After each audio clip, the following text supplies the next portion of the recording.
everyone, I'm Kimberly Austin. Welcome to Rock Book Show. And joining me today at City Winery is Mark Yarm, author of Everybody Loves Our Town, an oral history of grunge, and boy is it thorough, 555 pages. What possessed you, Mark Yarm? Well, first of all, thank you for having me here. I appreciate it. I don't know what possessed me. If I had known it was going to be so long when I started it, maybe I wouldn't have done it. But the spirit of grunge possessed me, I guess. But I started this book. I had done oral history of Sub Pop, which was the label that put out Nirvana, Soundgarden, Mudhoney, Tad, bands like that, when they turned 20 a few years ago. And that ran in Blender magazine, where I worked as a senior editor until it folded. And out of that, an agent contacted me and said, "Oh, I'd like you." I thought I had a lot of information there that because Blender was gradually decreasing in size and they couldn't run the longer pieces. It was a 6-page article on 20 years of history. So I thought to myself, I have a lot of stuff here. I could, maybe use it for books someday or something like that. But, inertia being what it is, I never would have done it had my now agent not contacted me not out of the blue, but he contacted me. And, The rest is history, oral history. Yeah, apparently. And now here we are, the 20-year anniversary of 10 from Pearl Jam and Nevermind from Nirvana. But I'm curious about the oral history format and why you chose to do it that way. Well, I mean, it was mostly a continuation of the Blender piece. There was never much thought really put into it beyond that, because the Blender piece was done in oral history, and when my agent approached me with this idea, it was always as an oral history. So it was pretty much established that way from the beginning. But I mean, I think it works best this way in just hearing directly from the people themselves. And it seems to be, there's obviously the classic punk rock oral history, Please Kill Me, and, the Edie Sedgwick oral history, which is a totally different thing, but which is even better. Edie, if I would highly recommend people pick that up. So, Mark, I actually have a question for you from Mark Spitz, Okay. who has a quote on the back of your book, too. Yes, So you two are already in cahoots. He wrote the West Coast Punk book, or co-wrote it. We've got the Neutron Bomb. So initially, when I started this out, I kind of picked his brain for some ideas. So. Yeah. Because I'd written oral histories before, at what point did you start crying? Okay, good. Let's ask him that. At what point did you just tear your hair out and say, go ahead, I'll let you yeah, at what point did, because there's an oral history sort of spilled marbles syndrome, where like there's just so much to organize, and you're basically creating a conversation that isn't there. So unlike other book projects, there's an element of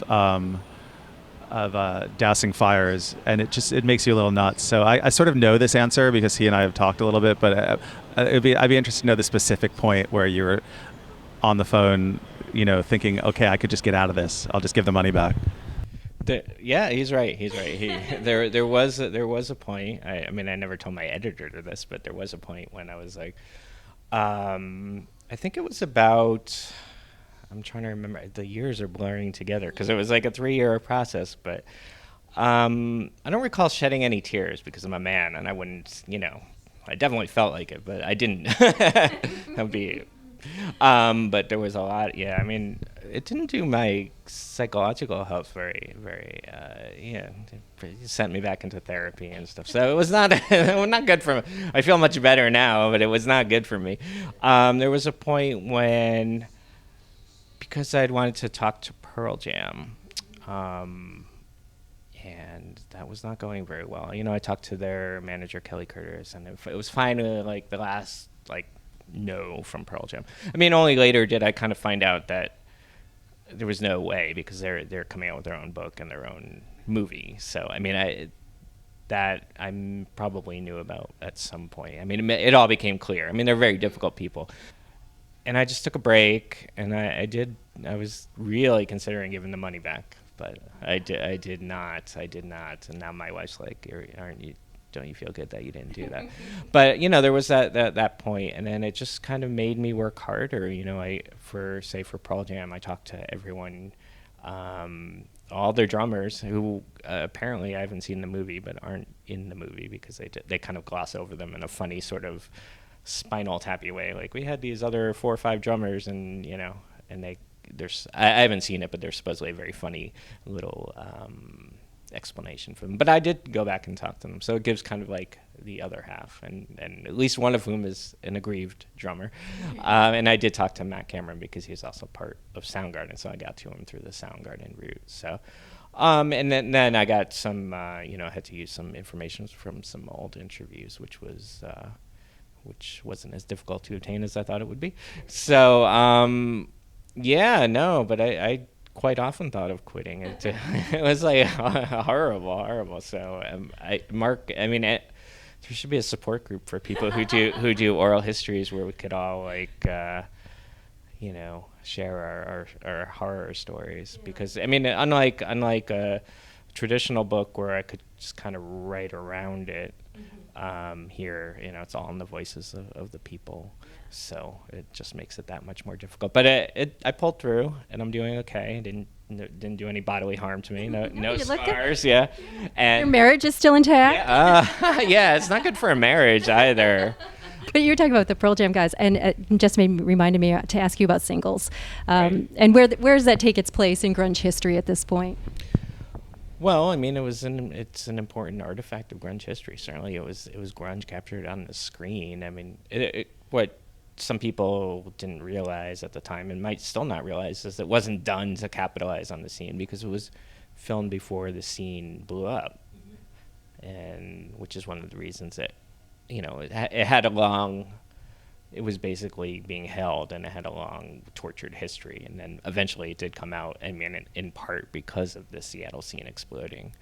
The movie, I don't think, ultimately did. The soundtrack did phenomenally, but the movie itself was never, I don't think, I don't know the numbers, but the business wasn't that great. But, it's still fun to watch. You see it on USA or something, and you see like a cameo from Tad, which probably something you're not going to see on in any other movie probably. You actually conducted over 250 interviews for this book. It's a monster, but it's so fun in parts and so heartfelt in other parts and harrowing sometimes.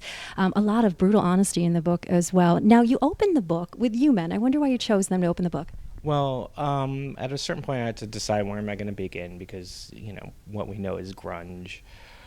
The first kind of collection of grunge was this compilation called Deep Six, which came out on CZ Records, which no longer exists, or exists pretty much in name only now. But, they released this, which was the U-Men, Soundgarden, Melvins, Green River, Skin Yard, and Malfunction. And those 6 bands, and that was kind of seen as kind of the first collection of what we now know as grunge. It didn't sell particularly well, but it was kind of this, somebody in the book describes it as like a signal flare to say, hey, there's these kind of, noisy bands that are combining punk and metal in a unique way that seems, even though all the bands sounded different, if you go back and listen, the U-Men don't even really fit in there particularly. A lot of their stuff is kind of rockabilly or other style or straight up punk rock or different styles, but they're considered a proto grunge band. The whole introduction, I go into the word grunge and how it was a detested term, and I can't tell you how many times I tell somebody what in the community what I was working on. They're like, oh, grunge, I hate that word. Can I swear on this? No, it's bullshit. It's, fucking concocted bullshit, as Ben Sherman of Soundgarden said. Or, it created a little bit of, and it's such a loaded term because that was the term that the media used. And, people still remember that. It was 20 years ago, but people still are pretty disenchanted with the media and how they came in and hyped the scene and then left. And I'm wondering why this happened in Seattle, because, I think of Syracuse. I grew up near Syracuse, New York, which is a similar landscape to Seattle, yet you're never going to see a scene like this happen there. And not only do you have this music scene, but you've got Microsoft and Starbucks. What was it about Seattle? Well, from the way it was described to me, and we're talking about the early to mid 80s when it wasn't isolated. I mean, we have the internet now, and everything is it's a level playing field. Some kid in Boise or wherever can put his stuff up. Not MySpace anymore. Nobody would do that. But some other website that that carries music, they can have it up there, and it's not geography is not such a big deal anymore. Back then, it was a huge deal, and Seattle was geographically isolated enough that people would skip. Often touring bands would skip Seattle, so they had to kind of make their own fun. There's also the aspect of, a lot of people cite the raininess as giving them more time to play indoors or concentrate on their craft, which may or may not be true. Some people say it is, some people say it isn't. It's like a cliche about Seattle that it's the rain and the gloom that drove grunge, but there was certainly a lot more time to get good. These days there's a band, they're in the spotlight immediately. They record one song, put it up on the web, and they're scrutinized before they can really develop, whereas these bands, or most of them, had years and years to develop before they even got out of Seattle. About halfway through the book, we're introduced to one Courtney Love, but I got to tell you, I think the star of that chapter is Megan Jasper from Sub Pop. She is hilarious. She is a very funny woman, yes. She'll go down in history as being the person who did the great prank on New York Times, which people seem to still delight in 20 years later. Do you have a favorite word from that list? Lame Stam is the classic one, which is an uncool person. But Cobnobbler. Cobnobbler, yes. But to those who aren't familiar, she gave this, a reporter from the Times called up and she gave this fake lexicon of grunge terms, and they printed it and everyone laughed. So. I also love her as the keeper of the herpes wand. Oh yes, the herpes wand, which she was briefly the singer of Dickless, which is an all-female band, so thus Dickless, and she had a herpes wand which she would I guess knight people with. I don't know, what do you do with a herpes wand? You tap them with it and then they get the herpes, and in theory, and she said you could know who had just had an outbreak by the more offended they were by it. They obviously probably had herpes. So. Do you have a favorite story from the book? That's a good question. Probably. One of their chapters I really enjoyed writing as a band. There was the Catbutt L7 tour, which kind of hasn't really been covered elsewhere because, Catbutt weren't a particularly big band. You can't even get they had a Sub Pop album, which you can't even get on CD. Hope maybe that'll change because of the book. That would be nice. But, they did this tour with L7 that was like monumental, and there was a stabbing, there was drugs, there was sex, there was just everything happened on that, crapping your pants. There was a lot of stuff. Oh, Hatchet people. There was a part where they're in New York and there's this group of kids, and this was like when back in the East Village sketchy days, and the kids just pull out like hatchets from their backpacks, and I love that they're even saying in the book like who has a hatchet. Apparently back then, Avenue A, Avenue B, you had to watch out for hatchets. Yeah.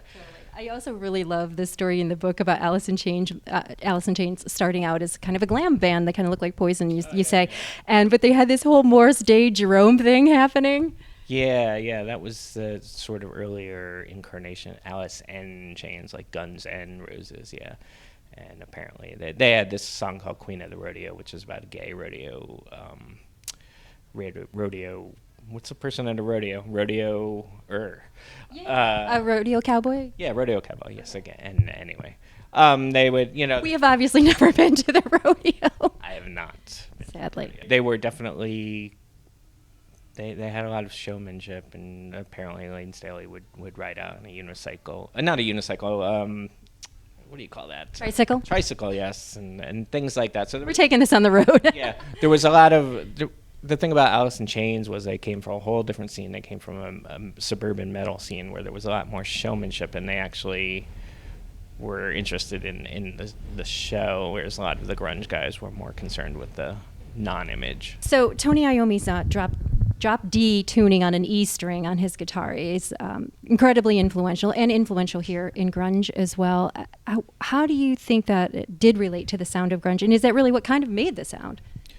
In some ways, I mean, I kind of chart in the book a little bit of, the Melvins seem to have been the first ones to pick up on it from listening to Black Sabbath, passed it along to Kim Thayil from Soundgarden, who passed it along to Jerry Cantrell of Alice in Chains. And I mean, it definitely did bring that sort of heavier, more menacing sound to the music. So I think I kind of charted maybe the way it, and of course, like with anything in the Seattle scene, bands were always borrowing from each other. So it was definitely very influential, and that's one of the sonic hallmarks of a lot of grunge music. I asked a friend of mine, I said, who's the weirdest person or the most unexpected person you would expect to see in a book about grunge? And they said, Charles Nelson Riley.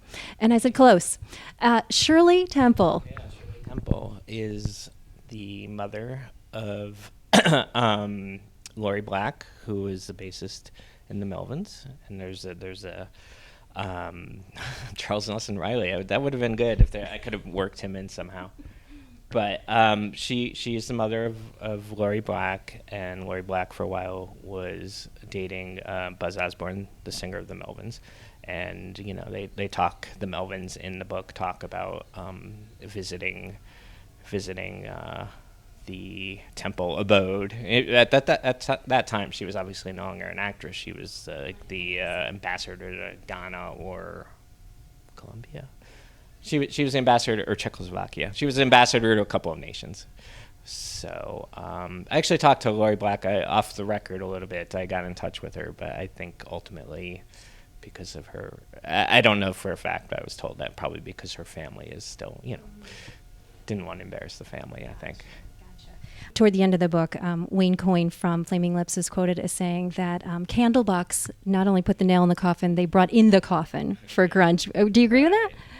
Well, I mean, some people have asked me, why did you include Candlebox? They weren't grunge. They were imitators. They were shit. They were, they were the most like shat upon band in Seattle, basically, because they came late. Everyone said they sounded like Pearl Jam, or Courtney Love hated them, as she articulates in the book, and they just got a lot of crap. So, and to me, it was important to include them because they were phenomenally successful with that first album. I don't know how many it sold, but millions, multi-platinum. So, to me, it was important to tell that, and they did have important stories or interesting stories that have never been told before about their, their links with Madonna's label, and I thought it was interesting how Madonna was trying to get into the grunge business. Wayne Coyne's comment, I mean, he's pretty upfront about things. He's, said things about Arcade Fire and Beck before. It's not unusual for him to criticize people. So, but I thought it was important to have them in there, and they're super nice guys, which was their reputation. So ultimately, a lot of people would say, grunge is dead. Why are you even talking about it? Is grunge dead? Well, as I said in the book, I don't think it is. I mean, especially look, we're in 2011, and we have the anniversary hullabaloo with Nirvana. Just this weekend, we had Pearl Jam 20. They had their big concert in Wisconsin. And so that was 2 days of them celebrating. We have their film coming out. Foo Fighters, which, arguably grunge or not, it's Dave Grohl's band, just as popular as ever. Soundgarden reunited. Bands like the Melvins and Mudhoney and Candlebox and several others are still around. So I don't think so. I mean, it depends on how you define grunge, of course, which we could argue about all day, but. I don't think it is. I mean, as Mark Arm told me, anything that's still being, any sort of music that's still being practiced and played is not dead per se. It's it might not be. Well, I think it's back in vogue now, I guess, at least in a nostalgic sense. Yeah. And your name, Mark Yarm, very close to Mark Arm. come on, have you ever used it to your advantage? It probably did. Yeah, I mean, it was a good icebreaker, certainly. You know, like, ha ha ha. I'm Mark Yarm. He's Mark Arm. I mean, there was some confusion too. I won't give away my email address, but it is my full name. It's Mark Yarm at blank.com. And not that it's that hard to find. The kids are going to try every combination, Mark, till they find it. It's not that hard to find. I'm on Facebook and the Twitter and Tumblr, so I'm pretty easy to find if you want to harass me. Please don't. But occasionally people would, I didn't really, it could be read as Marky Arm. Mm-hmm. For a while on Facebook I didn't have my picture. I had like an avatar sort of thing, and, people would get confused that way. It really doesn't matter. I mean, everywhere, all my sites, I have that disclaimer. I'm not really, it's a joke. I'm not really, no relation to Mark Arm. But if I don't say it, people will make that assumption. Yeah. Which is, I guess not the worst thing in the world, but maybe for him it is. I don't know. I think it sounds like fun. Mark Yarm, Everybody Loves Our Town, the oral history of grunge. Thank you so much for being here. Thank you. I appreciate it. My pleasure. All the way from Brooklyn, New York.